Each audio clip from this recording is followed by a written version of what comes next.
अयोध्येतील भव्य राम मंदिरात प्रभू रामाच्या प्राणप्रतिष्ठा सोहळ्याला 2 वर्ष पूर्ण होत आहेत। या ऐतिहासिक घटनेचा दुसरा वर्धापन दिन 31 डिसेंबर 2025 रोजी साजरा केला जाणार आहे। या निमित्तानं रामनगरीत भाविकांचा मोठा ओघ सुरू झाला असून संपूर्ण अयोध्या नगरी भक्तीत न्हाऊन निघाली आहे। जरी रामलल्लांची प्राणप्रतिष्ठा 22 जानेवारी 2024 रोजी झाली असली तरी हिंदू पंचांगानुसार हा सोहळा पौष शुक्ल द्वादशी या तिथीला पार पडला होता। या वर्षी ही तिथी 31 डिसेंबर रोजी येत असल्यानं याच दिवशी दुसरा वर्धापन दिन म्हणजेच प्रतिष्ठा द्वादशी साजरी केली जाणार आहे। नव्या वर्षाच्या पार्श्वभूमीवर उत्तर प्रदेशातील वाराणसीमध्ये भाविकांची अभूतपूर्व गर्दी पाहायला मिळते। काशी विश्वनाथ मंदिर आणि दशाश्वमेध घाटावर सदा कुंभमेळ्यासारखं दृश्य दिसतंय। लाखो भाविक बाबा विश्वनाथाच्या चरणी नतमस्तक होण्यासाठी दाखल झाले आहेत। नवीन वर्षाची सुरुवात आध्यात्मिक वातावरणात करण्यासाठी देशभरातून भाविक काशीमध्ये दाखल झाले आहेत। विशेषतः श्री काशी विश्वनाथ मंदिराच्या गेट नंबर 4 वर भाविकांच्या लांबच लांब रांगा दिसतात। प्रसिद्ध भगवान अय्यप्पा मंदिरातील वार्षिक तीर्थयात्रा हंगामाचा पहिला टप्पा म्हणजेच 41 दिवसांची मंडल पूजा शुक्रवारी अत्यंत उत्साहात संपन्न झाली। या पवित्र प्रसंगाचा साक्षीदार होण्यासाठी हजारो भाविकांनी सबरीमला डोंगरावर गर्दी केली होती। शुक्रवारी संध्याकाळी एका भव्य मिरवणुकीद्वारे मंदिरात आणलेल्या पवित्र सोन्याच्या वस्त्रांनी भगवान अय्यप्पांच्या मूर्तीला सजवण्यात आलं। त्यानंतर शनिवारी सकाळी शुभ मुहूर्तावर मुख्य पुजाऱ्यांच्या हस्ते मंडल पूजेचे विधी पार पडले। दरम्यान यावर्षी मंदिर प्रशासनाच्या उत्पन्नात मोठी वाढ झाली असून आतापर्यंत 332 कोटी रुपयांची कमाई झाल्याची माहिती समोर आली आहे।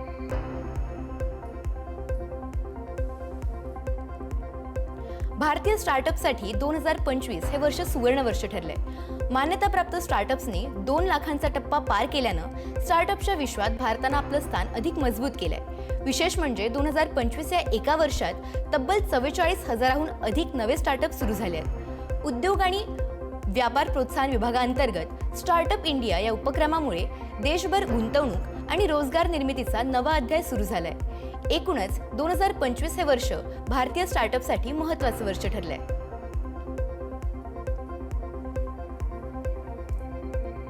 उत्तर भारतासह एकूण 22 राज्य आणि केंद्रशासित प्रदेशांमध्ये कडाक्याची थंडी आणि घाट धुक्याचं वातावरण आहे। हवामान खात्याच्या माहितीनुसार पुढील 2 दिवसात थंडी आणि धुक्याची तीव्रता आणखी वाढण्याची शक्यता आहे। अनेक भागात दृश्यमानता शून्यावर गेल्यानं रस्ते वाहतुकीवर मोठा परिणाम झालाय। धुक्याचा सर्वाधिक फटका हा रेल्वे आणि हवाई सेवांना बसलाय। प्रयागराज, देवरिया यासह अनेक रेल्वे स्थानकांवर 50हून अधिक गाड्या उशिराने धावत आहेत, तर गोरखपूरसह काही विमानतळांवर 5 उड्डाणं रद्द करण्यात आली आहेत। यामुळे प्रवाशांनाही मोठा हाल सहन करावा लागतोय।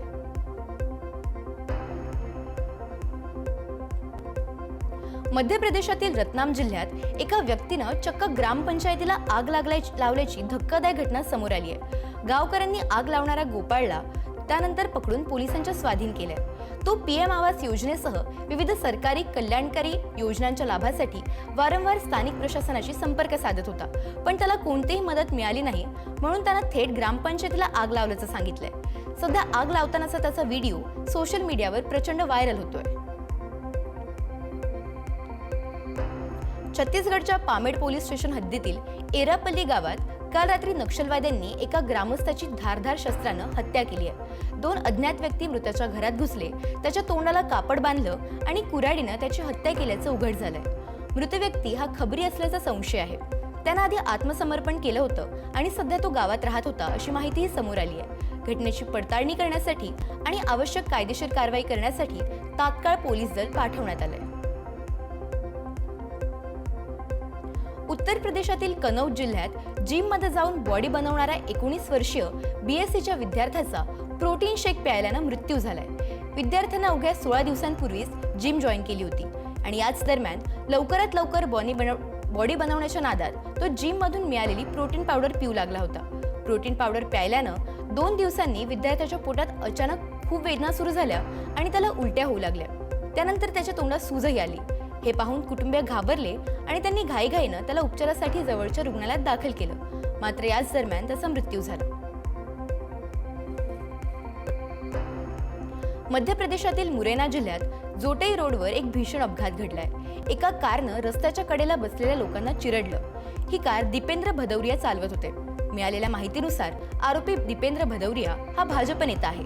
थंडीपासून संरक्षण मिळवण्यासाठी जोटई रोड बायपास चौकाच्या कडेला एक लहान मुलगा आणि इतर 4 लोक शेकोटी पेटवून बसले होते। त्याच वेळी भरधाव वेगाने आलेल्या कारनं त्यांना जोरदार धडक दिली। जखमींमध्ये एका अल्पवयीन मुलाचाही समावेश आहे, तर यातील 3 जणांची प्रकृती चिंताजनक असल्याचं सांगण्यात येत आहे।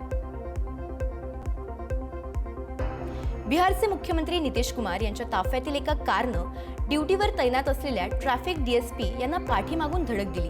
या अपघातात पोलीस अधिकारी जखमी झाले असून सुदैवानं मोठा अनर्थ टळलाय। घटनास्थळी उपस्थित असलेल्या इतर पोलीस कर्मचाऱ्यांनी तातडीनं धाव घेत जखमी अधिकाऱ्याला मदत केली आणि परिस्थिती हाताळली।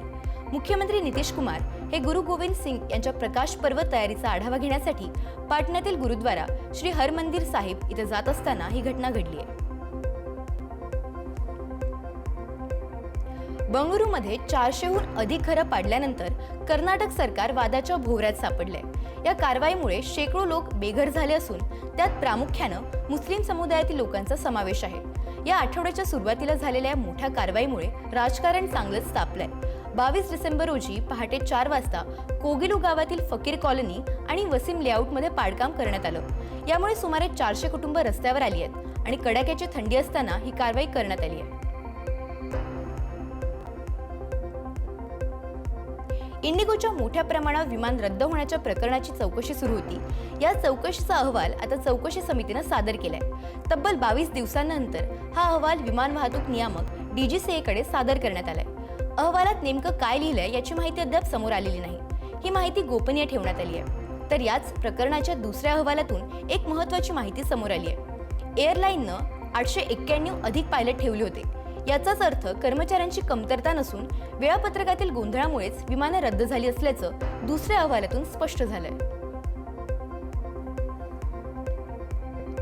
बहुचर्चित 200 कोटी रुपयांच्या खंडणी प्रकरणातील मुख्य आरोपी सुकेश चंद्रशेखरनं आता या प्रकरणातील तक्रारदार अदिती सिंग यांना 217 कोटी रुपये देऊन तडजोड करण्याची तयारी दर्शवली आहे। सुकेशनं आपल्या वकिलांमार्फत दिल्लीच्या पटियाला हाऊस कोर्टात या संदर्भात अर्ज दाखल केलाय। यामध्ये त्यानं अदिती सिंग यांना 217 कोटी रुपये देण्याचा प्रस्ताव दिलाय। दरम्यान या अर्जावर विचार करण्यासाठी न्यायालयानं 3 जानेवारी 2026 ही तारीख निश्चित केली आहे। KYCच्या गोपनीयतेचा भंग करून 2 कोटींच्या सायबर फसवणुकीसाठी 7 बँकांना मध्य प्रदेश IT न्यायालयानं दोषी ठरवलंय। तसंच 2.5 कोटींचा भरपाईचा आदेशही दिलाय। केदारनाथ शर्मा यांनी निवृत्तीनंतर आपलं पत्नी इंदिरा आणि दुबईत वास्तव्यात असलेल्या मुलगी अर्चना यांची सर्व खाती HDFC बँकेच्या एका शाखेत एकत्रित केली। त्यानंतर बँकेचे रिलेशनशिप मॅनेजर संजय ठाकूर यांनी घरभेटी आणि आर्थिक सल्ला देत त्यांचा विश्वास संपादन केला होता। ठाकूर यांनी अधिक परताव्याचं आश्वासन देत बचत खात्यातील 2 कोटींपेक्षा अधिक रक्कम म्युच्युअल फंडात गुंतवण्याचा सल्ला दिला, पण कालांतरानं शर्मा यांच्या कुटुंबाला पैसे येणंच बंद झालं।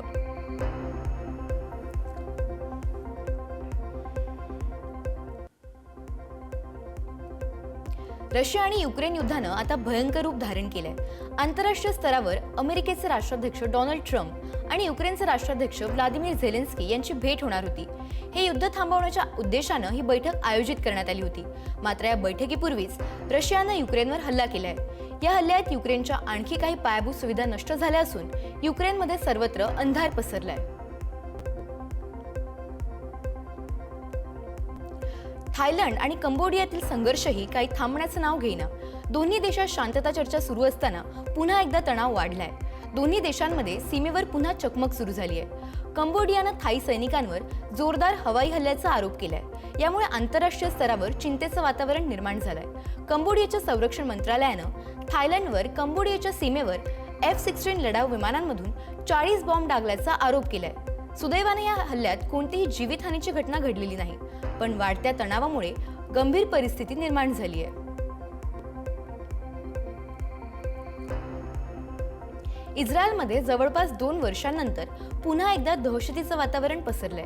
इस्रायलमध्ये भीषण हल्ला झाला असून लोकांमध्ये घबराट उडाली आहे। उत्तर इस्रायलमधील एका कारनं अनेकांना चिरडलंय, तसंच लोकांवर चाकूनही हल्ला करण्यात आलाय। या घटनेत 2 जणांचा मृत्यू झाला असून अनेक नागरिक जखमी झाले आहेत। इस्रायलमध्ये जुम्म्याच्या दिवशी ही घटना घडल्यानं संपूर्ण परिसरात खळबळ उडाली आहे। दरम्यान हा दहशतवादी हल्ला असल्याचाही संशय व्यक्त केला जातोय.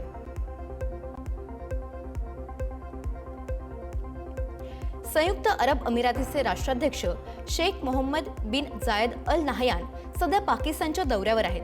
या दौऱ्यादरम्यान पाकिस्तान आणि UAE मध्ये मोठ्या संरक्षण कराराची शक्यता आहे. यामुळे भारताचीही चिंता वाढली आहे. UAE आणि पाकिस्तानच्या संरक्षण करारामुळे आशियातील सुरक्षा समीकरणांवर मोठा परिणाम होण्याची शक्यता आहे. तसंच सौदी अरेबियानंतर आता आणखी एका देशाची साथ पाकिस्तानला मिळाल्यामुळे त्याच्या लष्करी ताकदीत वाढ होईल. ही बाब भारतासाठी धोरणात्मक आणि संरक्षणाच्या दृष्टिकोनातून अत्यंत चिंताजनक मानली जाते.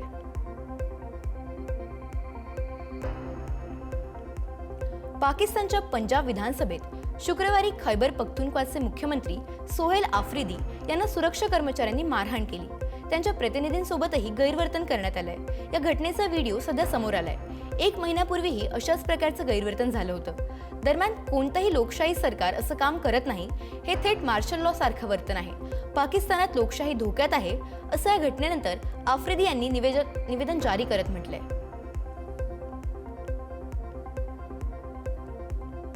पाकिस्तानमध्ये पुन्हा एकदा राजकीय वातावरण तापलंय. माजी पंतप्रधान इम्रान खान यांच्या समर्थनार्थ त्यांच्या पाकिस्तान तहरीक-ए-तालिबान या पक्षानं सरकारविरोधी आंदोलनाची घोषणा केली आहे. यामुळे पंतप्रधान शहबाज शरीफ यांच्या सरकारनं PTI पक्षाच्या नेत्यांवर लाहोरमध्ये बंदी घातली आहे. तसंच 1000हून अधिक समर्थकांना अटकही केली आहे. वादग्रस्त आसिम कायद्याविरोधात हे आंदोलन पुकारण्यात आलं होतं.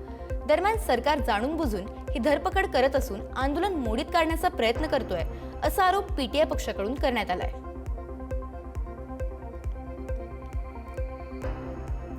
जपानमध्ये गुन्मा प्रांतातील मिनाकामी शहरात एका एक्सप्रेसवेवर शुक्रवारी रात्री उशिरा बर्फाळ हवामानामुळे मोठा अपघात झालाय.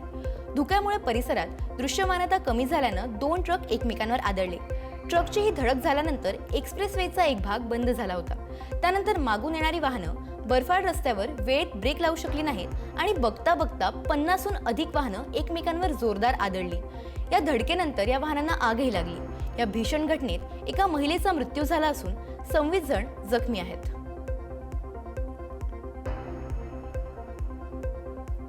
इंडोनेशियातील वोनोसोबोमध्ये एक भीषण अपघात घडलाय.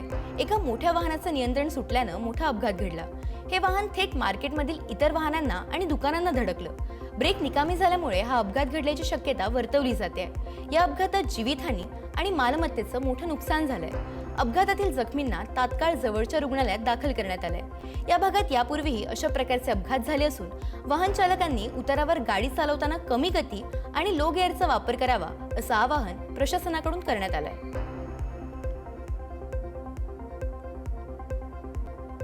बांगलादेशातील फरीदपूर जिल्ह्यात एका डिस्ट्रिक्ट स्कूलच्या वर्धापन दिनाच्या समारोप समारंभादरम्यान एक हिंसाचाराची घटना घडली आहे. या समारंभात प्रसिद्ध रॉक गायक जेम्स यांचा कॉन्सर्ट होणार होता, पण त्याआधीच जमावानं दगडफेक सुरू केली. काही बाहेरील लोक जबरदस्तीनं कार्यक्रमस्थळी घुसण्याचा प्रयत्न करत होते. त्यांना थांबवल्यानंतर त्यांनी विटा, दगड आणि खुर्च्या फेकण्यास सुरुवात केली असं आयोजकांकडून सांगण्यात आलंय. या घटनेनंतर कॉन्सर्ट रद्द करण्यात आला. दरम्यान या घटनेत 20 लोक जखमी झाले असल्याची माहिती समोर आली आहे.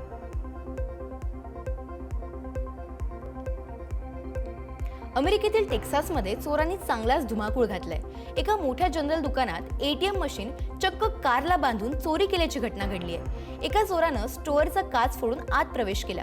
त्यानं आत जाऊन ATMला मेटल केबल बांधली तर दुसरा चोर बाहेर गाडीत बसून होता आणि या दोघांनीही थेट ATM मशीनच चोरण्याचा प्रयत्न केला. मात्र चोरीचा प्रयत्न अपयशी ठरल्यानं या 2 चोरांनी कार सोडून पळ काढला. या दुकानाचंही मोठं नुकसान झालंय. घटनेची माहिती मिळताच पोलिसांनी ATM जमा करून घेतलंय आणि घटनेचा तपास सुरू केलाय.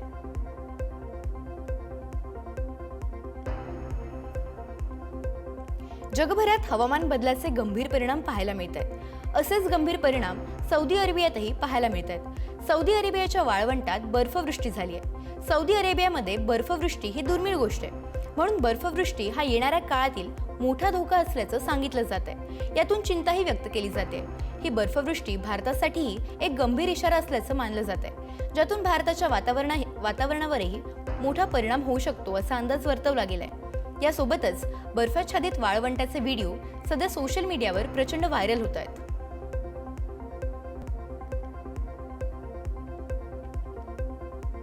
इस्रायलनं आफ्रिका खंडात असलेल्या सोमालीलँडला औपचारिकपणे एक स्वतंत्र देश म्हणून मान्यता दिली आहे. असं करणारा इस्रायल हा जगातील पहिला देश बनलाय. दोन्ही पक्षांमध्ये एका करारावर स्वाक्षऱ्या झाल्या आहेत, ज्या अंतर्गत इस्रायल आणि सोमालीलँड एकमेकांसोबत पूर्ण राजनैतिक संबंध प्रस्थापित करतील, असं यावेळी इस्रायलचे पंतप्रधान बेंजामिन नेतन्याहू यांनी सांगितलंय. त्यांनी सोमालीलँडचे अध्यक्ष अब्दी रहमान मोहम्मद अब्दुल्लाही यांचं अभिनंदन केलं असून त्यांना इस्रायलला भेट देण्याचं निवेदनही दिलंय.